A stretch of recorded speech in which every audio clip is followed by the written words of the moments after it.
Hi, Community of Faith. Mark and I are here. Just wanted to check in with you this week. If you were here this last weekend, we talked about our different attachment styles and the things that we learned as children that impact our relationships today. We gave you the one thing to do. Last week, our one thing was to spend time alone with God every day. I hope you guys have put that into practice in your lives and are continuing that this week. But the one thing we wanted you to do this week is to take some time to identify your personal attachment style and then ask God to show you what are some of the things that maybe trigger you in your relationships. And it's going to be real important that you have that in mind when you come back for this next Sunday, because we're not going to go through the attachment styles again so much. We're going to just talk about how they interact with each other and maybe some of the different kind of dynamics that you have as you interact. And so I just want to remind you again, if you can just remember that what your spouse is really saying underneath, however ugly it gets, whatever it looks like they're saying, they're really desperately wanting to connect with you. And so the goal of marriage, intimacy is intimacy, and so it's the chance to really know each other and connect. It's not about being right or wrong or having the same opinions. What they're really asking is, are you there for me? Are you really there for me? Do I really matter to you? And if we can start to see that, then it changes everything. I know with Laura and me, I would be desperately trying to connect, and it just seemed like I was maybe nagging or getting onto her or something. And so then she would distance, and I couldn't see that as her just trying to find some self-protection. I just saw it as like, she's rejecting me. And so then I would come on stronger, and then she would pull back. We'll talk a little bit about that this week, because that's the protest withdrawal kind of thing that we do with each other when we have the attachment style of avoidant and anxious, So there's a lot of different things that we wanted to do, but let's talk a little bit again about those different attachment styles so that you can maybe think of it. I want you to go back to the message because we really defined them there. But when we think about the 4 attachment styles, the first one we talked about was secure. And here's the thing about secure. Even in conflict, you're calm and you're able to kind of say, this is what I'm really feeling on the inside. This is what's really going on with me, and I just want to share it with you. And usually we have, if it's just anger, that's kind of a surface thing. That's an armor feeling. And there are other feelings underneath that, hurt or betrayal, or so that's what, if you had a secure attachment, you'd be able to get to those things. Now, some of you have an avoidant attachment. You think you're secure, but it's just because you don't realize you don't have any feelings. That's not secure. That's like your feelings are either numbed down or you can't really quite get to them. So secure is not very many of us anymore, because we all kind of had to stretch and do some, gymnastics to try to get our parents to attach to us in certain ways. And we found what was safe and how to maneuver it, how to make it happen. So the other attachment styles, Laura, why don't you share the next one with them? The second attachment style we talked about this weekend is the anxious attachment style. And this is developed when a child is living with a parent who is maybe not consistently available to them, or a parent who may have emotional issues of their own that they're tending to, so they're not able to be that safe haven for their child. And you see in those people, they develop a real need for reassurance in their relationship. There's some insecurity that they feel.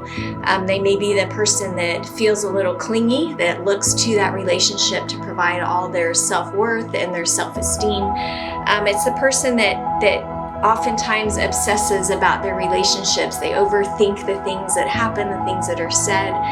They have trouble trusting at times as well. One of the things for me, and so this is my attachment style, I don't sit around and try to figure out how I tried to attach to my parents as much. I recognize what I'm doing now, so I know that's what I did. because it's really hard to remember what you did when you were 3 or 4 or 5. You probably can't really remember it. So it's probably easier to figure out your attachment style if you look at what am I doing now, those things that you're saying right now. And I know that one of the things for me is my day was only as good as Laura's attitude, or what I perceived was her attitude toward me, because I was so, relationship was everything to me. And it was really important that, I could make her happy and that she felt happy and good. And, it was just like I'm meeting her needs. And she was not always the most communicative about that. And one of the things that I realized many years later, she was actually happy. And I was interpreting it that she wasn't happy. So I was miserable. And so I kept trying to do all these things. I ended up kind of walking on eggshells around her, to try to always keep her like, okay, is it everything good? Is it, are we good?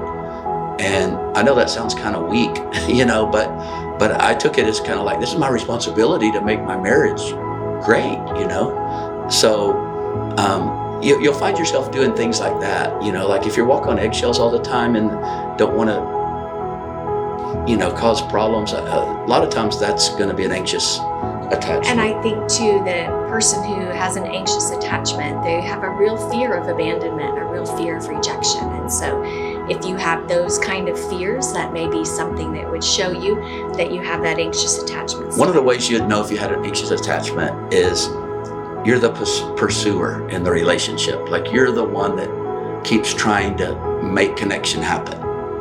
Because if you're an avoidant, that's not your issue, okay? So especially if you're married to an avoidant and they're like closing down, then you keep pursuing. It looks like nagging or controlling or, talk to me, don't you run off in the other room and we're not done talking, that kind of stuff. That is part of an anxious attachment. The other attachment style that a lot of us have is what Mark talked about, the dismissive avoidant attachment style. And this person has a deep value of being independent and self-sufficient. They are going to handle their emotions on their own. The problem is most often, and at least I found for myself, I didn't really know how to even define what I was feeling. I didn't have the vocabulary to identify it. I didn't understand, like Mark said, that I even had feelings. I just thought I was okay. And then those feelings can kind of hijack you. And well, like I grew up in the family, the oversharing family, probably, we just shared everything with each other, like talked about the good, the bad, the ugly, family. It's enmeshed. But how, how's my brother doing? How's my sister doing? How's their marriage? How's this or that? And, Laura kind of grew up in a family that was a little more like, let's talk about the Astros and the weather. And, if it got really deep, then it was starting to feel uncomfortable. And that they learned that from their parents, so we see that in all of these different things. So strong feelings weren't really expressed that much. It was just more, let's just kind of keep it pleasant, and so that's what she felt like connection was. And me, I'm trying to get all in there and go like, so how are you really feeling and what's going on? And man, that would just get her so disturbed because, what do you mean? I'll tell you if something's wrong. Get off my back, what are you talking about? And the fourth attachment style that we talked about is called the disorganized attachment style, and often develops in someone who had a family that was, I don't know what you would say, very disorganized. Dysfunctional. Dysfunctional. There may have been abuse in the family. They may have experienced complete rejection by one or both parents, and they grow up with a kind of symptoms from both other attachment styles. You see a mix of those things, but they have trouble trusting. They may participate in behaviors that are self-destructive. They may be involved in abuse of alcohol or drugs. They have a hard time maintaining stable relationships. And I think the biggest way that you could know if this is yours, instead of always, because what's interesting about dismissive avoidant and also about this last one that's disorganized or fearful avoidant but disorganized, is that you don't remember your childhood very good. You know, if you ask either one of those two about their childhood, it's kind of like, I had a happy childhood. I can't really remember much of it. I mean, are you supposed to remember growing up? And I think with that last one, the disorganized, the fearful avoidant, I think that you can kind of really read that it's you if you have this push-pull thing. It's kind of like, I hunger for a relationship. But then as the person comes in and you're letting them in and it's getting closer to the intimacy kind of thing, then all of a sudden it's like, oh no, this isn't safe. I don't feel safe at all. Walls go up and it's like they're pushed back out. So because honestly, they've learned that relationships can be terrifying. Can be terrifying. It wasn't safe for them growing up, and so they developed that reaction to intimacy anytime they feel the fear of that coming on. So in all of these, it's kind of like they say in Alcoholics Anonymous, it's not your fault, but it is your problem, So we came by these naturally. Yeah, none of this is to say your parents are to blame and they caused all these things. It's just to say, like Mark said, we developed them naturally as children. We did the best we could. Mark said Sunday, we all grew up with parents that were broken because we're all broken.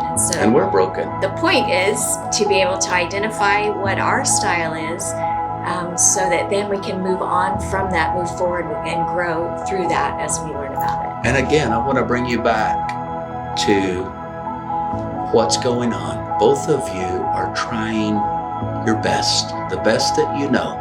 And you learned how to survive as a child by doing it a certain way. You're trying your best to connect to each other. This emotional connection. This feeling that we have this together. We're in this together. It's us against the world. And it just is so easy to forget that when we get in these little dances that we do as, in our attachment styles. Because it's just like with Laura and with me, if I'm pursuing her and it feels like, I don't know why does he keep coming in asking me these questions that I don't have, I'm fine. I've got it. I take care of my problems myself. You don't need to help me. I'm not interested in, and I'm feeling rejected. And so she's feeling like attacked, and we forget what is the whole point of this. We want to be connected. We want to be, it's Laura and me against the world. This is what makes it beautiful and amazing. And it's really safe. We can do this without hurting each other. But it's going to take some practice to do that. And you're going to have to learn the tool that we're going to talk about on Sunday to really make it happen. So here's the thing. God designed us and created us to attach to one another, to live in communion with one another, and that's what He wants for us. Mark shared this weekend from 1 Corinthians 13, verse 11. It says, when I was young, I spoke and I thought and I acted as a child, but when I became a man, I put away childish things. And that's what God wants for us in our marriages, in our relationships, that we learn what these childish things are, and then we put them away. And we learn to operate as adults who've found healing and growth. And that's what we want for you guys. We want you to be here this next Sunday because we're going to talk about how to do that. So it's really amazing when you can have a grown-up marriage. And I don't know very many people that do, honestly. But when you experience someone, someone that has a grown-up marriage, and they can walk through this conflict and keep that connection. They can walk through disagreements. They can walk through things that are really, they might be poles apart on some issues, but they can come to a place where it's like, but our connection's more important than any of that. And we want it to be safe. And you see that in them. Oh, what a marriage that is. But it's few and far between, and many of you have never even seen it. So I want you to be that. I want you to have the grown-up marriage. And that's what you have as you put away these childish things, this childish way of interacting. And God's going to show us how to do it this weekend. I'm excited. I am too. And we're excited, and we'll see you Sunday.